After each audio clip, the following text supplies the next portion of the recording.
Hola, ¿cómo están? Mi nombre es Cristian Caballero, soy kinesiólogo del Servicio de Medicina Física y Rehabilitación del Hospital Clínico de la Universidad de Chile. Hoy, con mucho agrado, les traigo esta presentación titulada Razonamiento kinesiológico para la intervención en personas con dolor persistente.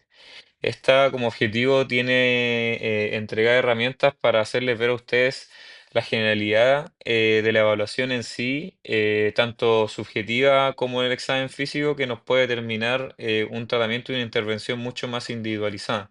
En ese aspecto, poder, como dije anteriormente, individualizar la intervención y no solamente meter dentro de un paquete de evaluación y tratamiento a todas las personas por igual. Espero que les sea de mucha utilidad, así que vamos con la presentación. Aquí les dejo una hoja de ruta, más que nada vamos a hablar de una breve introducción del quehacer de la kinesiología. A la vez vamos a ver las generalidades de la evaluación kinesiológica y un sistema de clasificación que hacemos con los pacientes a la hora de entrar a la intervención. Y también en una segunda parte hablar de la evaluación subjetiva y los mecanismos de dolor que podemos interpretar de la entrevista clínica, así orientar la evaluación y a su vez la intervención. Y para finalizar, vamos a hablar de, en este caso, el manejo no farmacológico, orientado principalmente a la intervención kinesiológica en sí.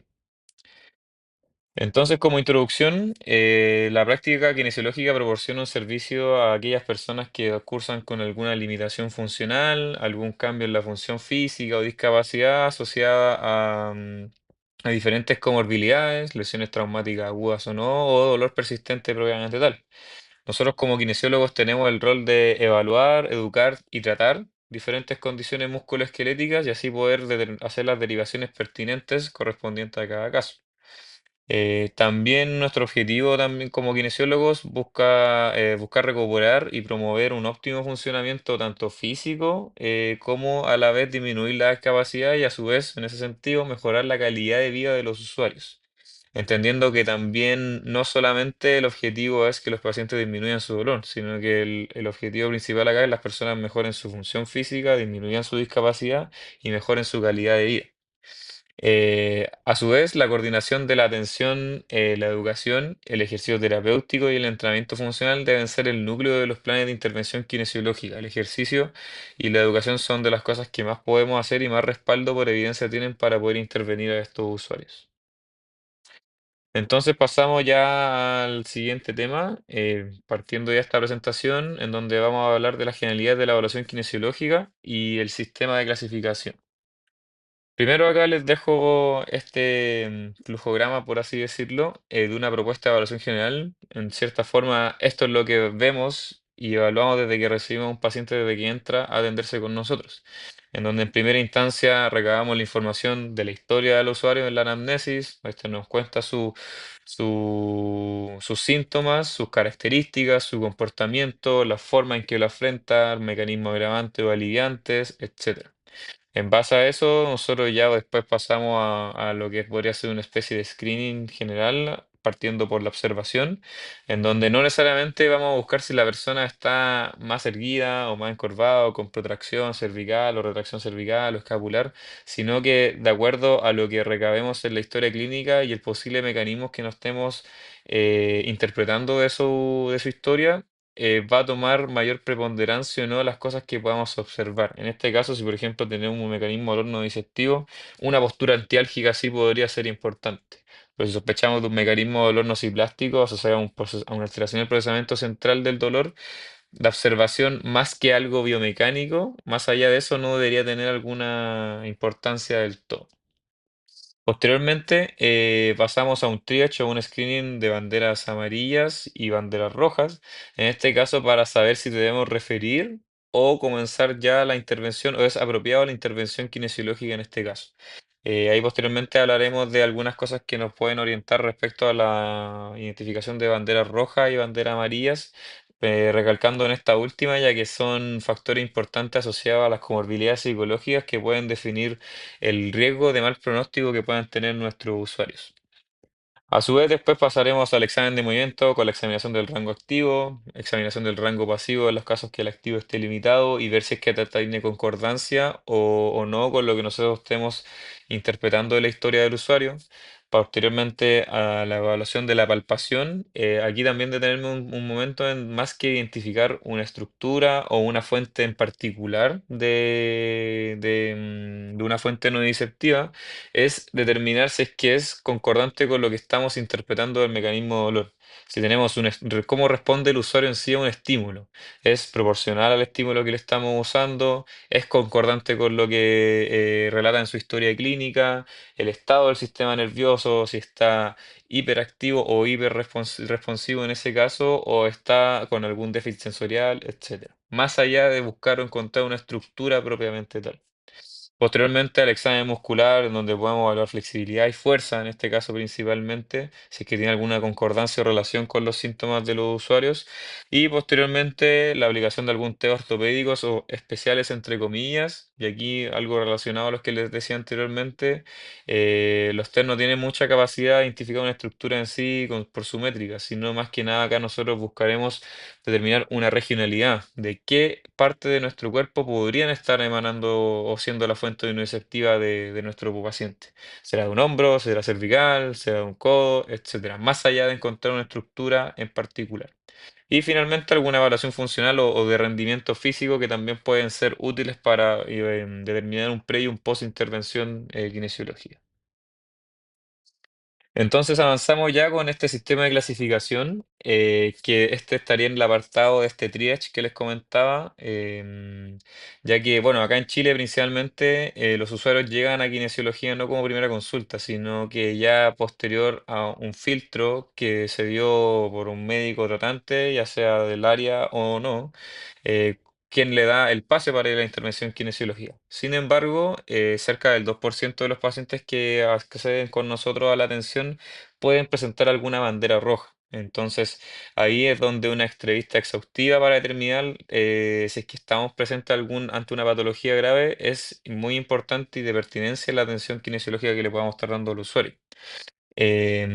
Así como también el screening psicológico, el cual, de acuerdo a diferentes cuestionarios que nosotros podemos aplicar, podemos hacer una estratificación de riesgo para identificar la intensidad, perdón, estratificar el riesgo para mayor intensidad del dolor o mayor discapacidad en ese sentido, hablando del pronóstico de los usuarios. Y posteriormente continuar con la examinación subjetiva y examinación física en sí. Entonces, como primer filtro, nosotros tenemos aquí tenemos a este primer filtro, aquí como les puedo mandar marcar con este puntero, en donde tenemos el primer screening de bandera roja, en donde el paciente nos puede referir síntomas de alguna patología grave. Por ejemplo, pueden ser entumecimiento de ambas piernas, inlimitación de la marcha, inestabilidad de la marcha en sí, caídas, etcétera. Entonces podemos sospechar de algún cuadro de caudequina o en algunos casos alguna mielopatía que quizás pasó por alto, no sí tenemos que referirlo de alguna manera, como puede ser en algunos casos que en lo personal sí me ha pasado, pacientes con sintomatología de alguna CB. Entonces esas cosas sí tenemos que referirlas para ser tratadas antes de que sea pertinente nuestra intervención.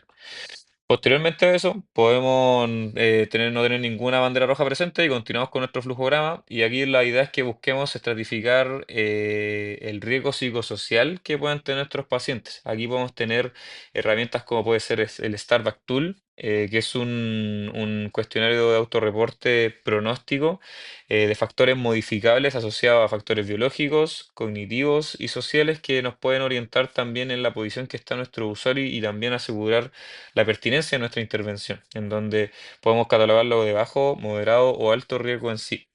En ese caso, para ser referido con algún profesional competente, como puede ser un psicólogo, entre otros. Y también otro cuestionario útil puede ser el cuestionario Orebro, que también busca indagar creencias y aspectos relacionados a los comportamientos en relación al dolor de los usuarios para así también estratificar el riesgo. Entonces, de acuerdo a esta estratificación de riesgo, vamos a ver si es que el paciente es candidato solamente a una intervención educativa general respecto a su condición, los de moderado riesgo, que generalmente son los que entran en la intervención kinesiológica para hacer aspectos de educación y también la intervención con ejercicio físico, y los de alto riesgo que deben ser referidos con un profesional competente como pueden ser un psicólogo. A su vez, con esto también se hace relevante posteriormente la identificación de mecanismos del dolor a través de la historia clínica, en donde nosotros vamos a determinar si tenemos alguna predominancia nociceptiva, neuropática o nociplástica, que es la central que aparece ahí. Y en ese sentido, esto nos va a determinar la examinación física que vamos a hacer. Una evaluación física de algún paciente con un patrón más nociceptivo va a ser muy distinta a lo que puede presentar un paciente con dolor nociplástico. Entonces, es aquí la importancia de identificar este mecanismo para individualizar la examinación física y a su vez, de esa manera, individualizar la intervención posterior.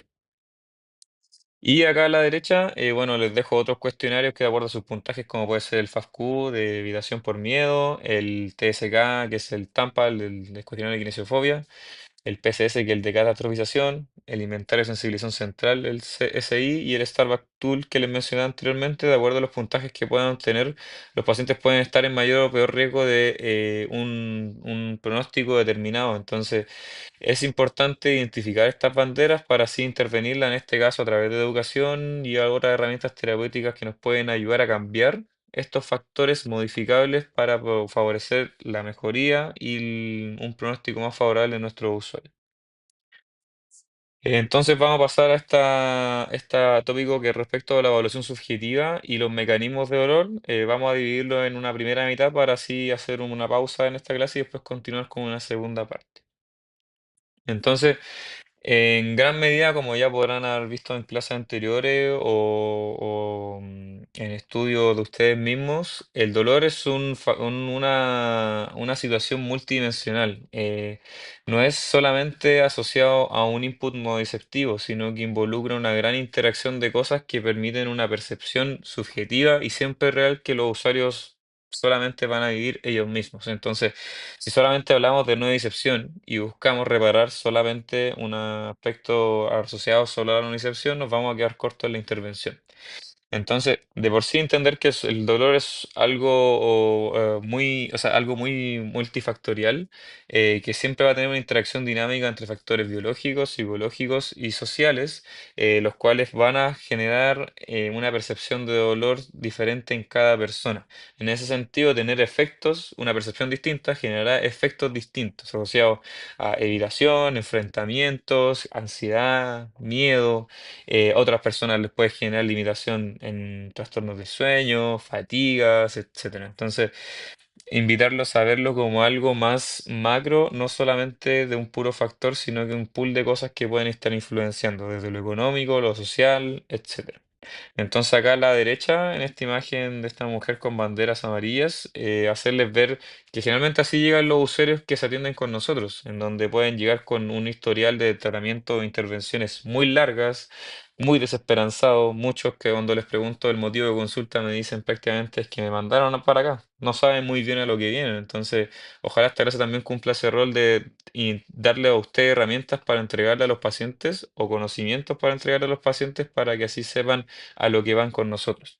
Entonces pueden llegar con una larga carga de tratamientos fallidos, problemas familiares, distintas explicaciones o que no les hacen sentido en relación a su experiencia dolorosa, lo cual los hace dudar, no tener confianza y pobres expectativas de recuperación. En ese sentido se pueden ver presentes en alto grado factores asociados al miedo, a la ansiedad y el mismo hecho que el dolor continúe, persiste y no solucione y no tenga una explicación clara, más favorece a ese miedo y ansiedad. Y por ese sentido también pero se puede promover el desuso, el desacondicionamiento, sumado también a problemas asociados al no poder trabajar. Muchos pueden ser independientes, en donde al final el trabajo, si no pueden trabajar, no tienen de dónde poder subsistir. Entonces, la idea es que todas estas banderas amarillas, que uno las puede identificar a través de los cuestionarios que les comenté anteriormente y en la misma entrevista subjetiva, la idea es que las identifiquemos y las podamos empezar a manejar y pintar de otro color, y así impactar en el pronóstico que puedan tener los usuarios.